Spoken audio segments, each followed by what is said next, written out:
Hello বন্ধুরা, তোমরা সবাই কেমন আছো? আশা করি ভালো আছো, সুস্থ আছো। তো আমিও ভালো আছি। মৌসুমি অফিসিয়াল চ্যানেলে তোমাদের সবাইকে স্বাগত জানিয়ে আজকে চলে এলাম আবার ডিডি ব্লগ নিয়ে। চলো, ব্লগ হচ্ছে আজকে আমি রান্না করব ডিমের ঝোল পাতলা করে ডালের বড়ি দিয়ে, দেখতে পাচ্ছ। আর এখন আমি ডিমটাকেও এই যে সেদ্ধ করে নিয়েছি, মশলা টশলা সব বেটে রেডি করে নিয়েছি। এখন রান্নায় যাব। তো চলো, কড়া বসিয়েছি, এখন কড়াতে আমি তেল দেবো। দেখো ঠান্ডা কি পড়েছে আজকে, ঠান্ডার মধ্যে আমি সোয়াটা পরে রান্না শুরু করে দিয়েছি। সকাল থেকে তো খুলিনি সোয়াটা, এত ঠান্ডা লাগছে। যেহেতু আজকে ভীষণ, আর রোদেরও কোনো দেখা যাচ্ছে না, সূর্য মামাও ওঠেনি আজকে, সকাল থেকে খুব ঠান্ডা। তো চলো, তেলটা গরম হয়ে গেছে, আর এখন আমি বইগুলোকে ফার্স্টে ভেজে নেব।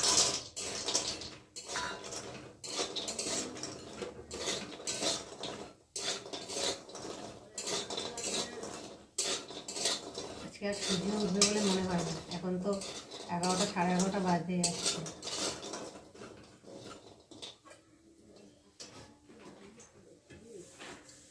এবার ভাজা হয়ে গেছে বড়িগুলো, এবার তুলে নেব।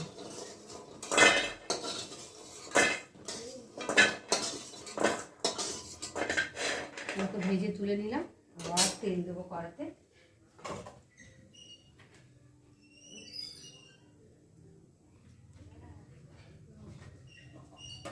এবার দেবো অল্প করে নুন, যাতে ডিমগুলো দেবো কড়াই যাতে না লেগে যায়। চলো, এখন ডিমগুলোকে দিয়ে ভেজে নেব। ডিম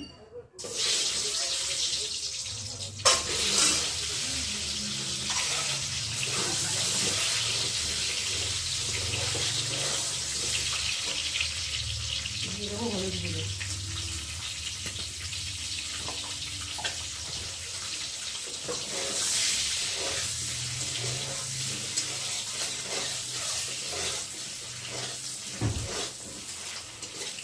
এবার ভাজার সময় ডিমগুলোকে একটু খুন্তি দিয়ে ফাটিয়ে দেবো,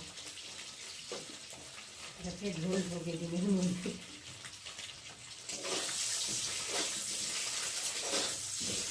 হলুদ দিয়ে ডিম ভাজলে তো ডিমের কালারটাও খুব সুন্দর হয়, দেখতেও ভালো লাগে। আর এখন এই যে আমি একে একে ডিমগুলোকে তুলে নেব।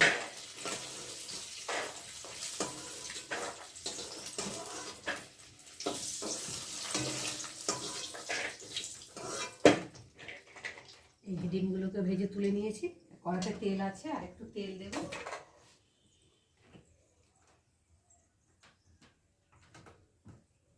আর এখন ফোড়নে দিয়ে দেবো তেজপাতা, আর দেবো গোটা জিরে।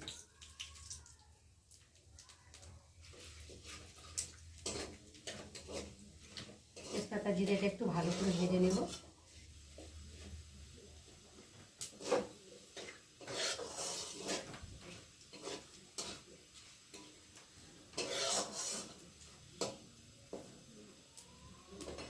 ভাজা হয়ে গেছে, এখন কেটে রাখা আলুগুলোকে দিয়ে ফোড়নের সাথে একটু ভালো করে ভেজে নেব।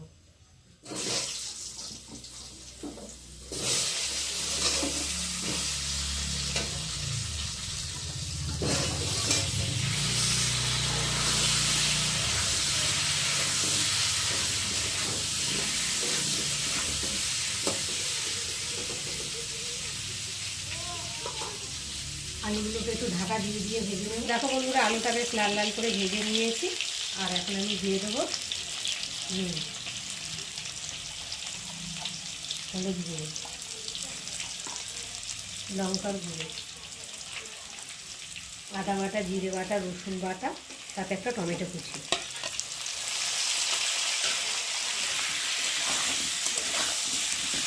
দিয়ে মশলাটা ভালোভাবে কষিয়ে নেব।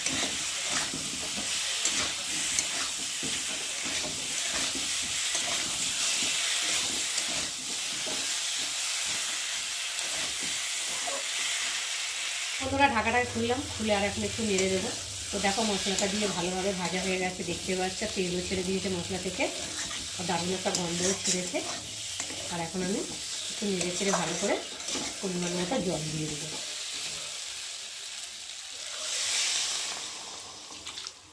আজকে ডিমের সাদা মাথা পাতলা ঝোল।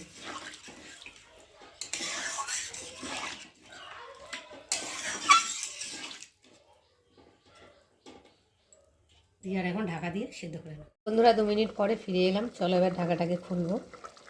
তো দেখো ঝোলটা ফুটছে টকবক করে, দেখতে পাচ্ছ। আর এখন আমি একটু নেড়ে দেব। আর এখন আমি ভেজে রাখা এই যে ডিম, দেখতে পাচ্ছি এই যে ডিম আর বড়িগুলো দিয়ে একসাথে ভালো করে ঝোলের সাথে ফুটিয়ে নেব।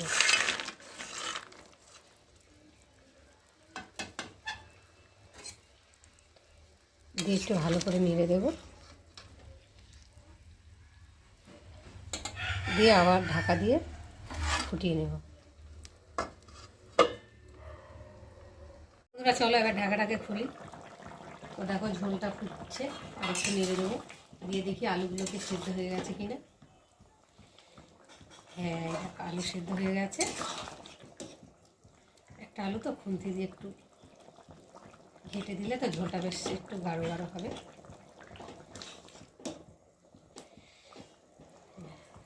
আলুগুলো গলে গেছে, বড়িও সেদ্ধ হয়ে গেছে। ঝোলের সাথে বেশিক্ষণ ধরে বড়িটা না সেদ্ধ করলে না বড়ির ভিতরে ঝোলটা ঢুকে না, তাহলে খেতে ভালো লাগে না। তা চলো নামাবার আগে আমি স্বাদ মতো একটু চিনি দিয়ে দেবো, আর দিয়ে দেবো একটু মিট মশলা।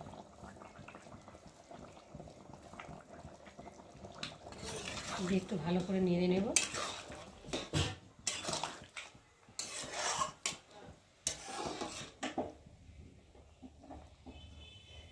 নিয়ে আর একটু ফুটতে দেবো।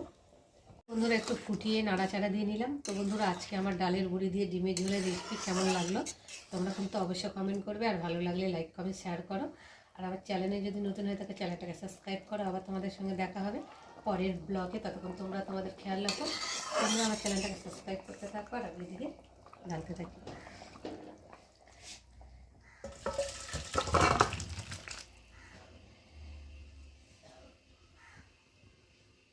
তো দেখো বন্ধুরা রান্না করে চান টান করে ঠাকুর পুজো দিয়ে খেতে বসলাম। এখন বাজে 3টে, দেরি হয়ে গেছে। চলো আজকে রান্না হয়েছে, আজকে দেখাই গরম গরম ধোঁয়া ওঠা ভাত সাদা, আর এখানটায় ডিম আলু আর ডালের বড়ি দিয়ে রেসিপিটা তোমাদের সাথে শেয়ার করেছি।